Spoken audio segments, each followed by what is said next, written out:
নমস্কার বন্ধুরা, মোয়ের হেসেলে আপনাদের সবাইকে স্বাগত। আজকের রেসিপি নারকোল দিয়ে কাঁকরোল। নিরামিষ একটা রেসিপি, খুব সুন্দর খেতে হয়, অবশ্যই বানিয়ে দেখবেন। তো চলুন একসাথে বানানো যাক নারকোল দিয়ে কাঁকরোল। তো প্রথমে আমি কিছু কাঁকরোল নিয়েছি, যেটা ভালোভাবে ধুয়ে নিয়েছি। এবার এরকমভাবে কেটে নিয়েছি, আপনারা চাইলে গোল গোল করেও কেটে নিতে পারেন।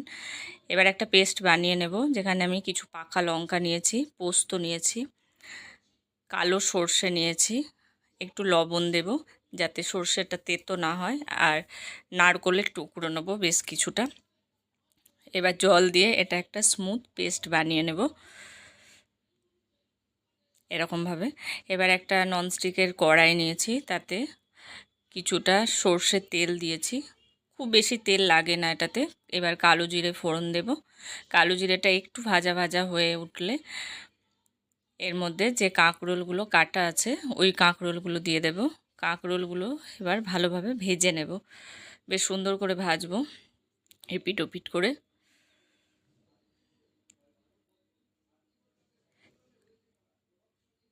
এবার লবণ দেব, হলুদ দেব,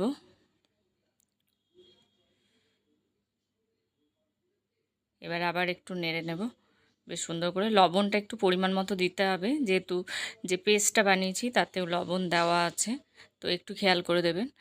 আবার একটু নেড়ে নিয়ে একটু ঢাকা দিয়ে দেবো, যাতে ভাজাটাও ভালো হয়, আবার সিদ্ধটাও অনেকটা হয়ে আসে। আবার একটু ঢাকা খুলে নেড়ে নেব।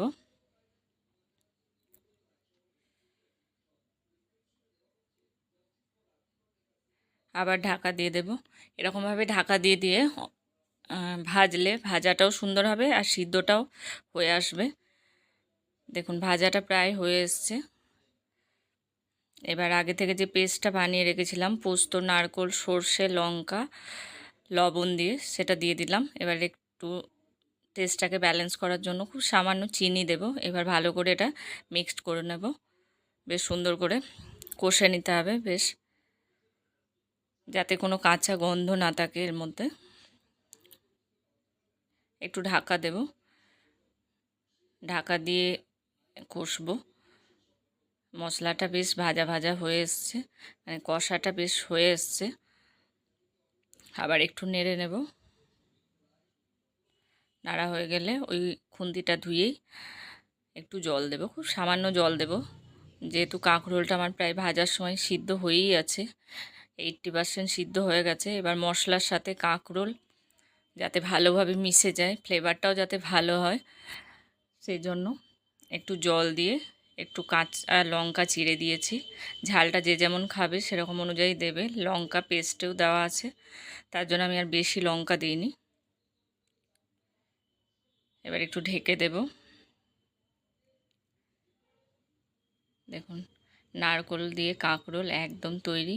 গরম ভাতে এটা খেতে খুব ভালো লাগে, নিরামিষ একটা আইটেম, খুব সুন্দর হবে খেতে। বানাবেন এবং খুব কম সময়ে ঘরে থাকা উপকরণ দিয়েই এটা হয়ে যায়, খুব অল্প সময়ের মধ্যে এত সুস্বাদু একটা রান্না। অবশ্যই বানাবেন। ভিডিওটি ভালো লাগলে লাইক করবেন, শেয়ার করবেন, রেসিপিটি অবশ্যই ট্রাই করবেন এবং কমেন্ট করে জানাবেন কেমন লাগলো। আমার ইউটিউব চ্যানেলকে সাবস্ক্রাইব করবেন।